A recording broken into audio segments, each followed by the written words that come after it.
श्रोता विषयापासून विन्मुख होतील इंद्रिये आत्मोन्मुख तेव्हाच प्रकटेल निजसुख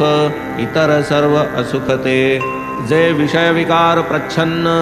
अतिसूक्ष्म दुर्दर्श आत्मज्ञान परमानंद प्राप्तीचे साधन अतिगहन आकळाया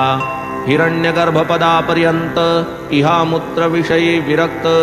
तोच एक ब्रह्मपदाभिषिक्त तो एक मुक्त जाणावा चित्तास विषयापासून हळूहळू माघवते फिरवून आत्मरूपी स्थिर करून आत्मज्ञान जोडावे इहामूत्र फळभोग विराग हर्षशोकादि द्वंद्वत्याग बुद्धिमंतासीच हा भोग अध्यात्मयोग तो हाची आधिदैवाध्यात्माधिभौतिकी निखिल वडवानल ज्वालादिकी संतप्त संसारार्णवोदकी कोण की सुखी असेल तेणे भावया निज समुद्धरण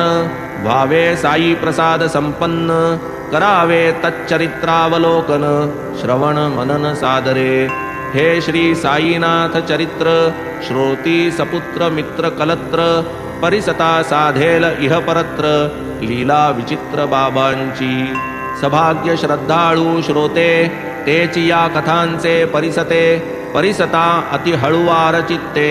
शांतते येते शांतता या कथा निस्यंद निर्झरे कर्माकर्म लवणविरे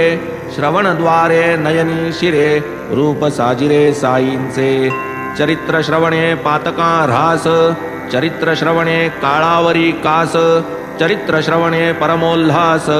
श्रोते निरायास पावती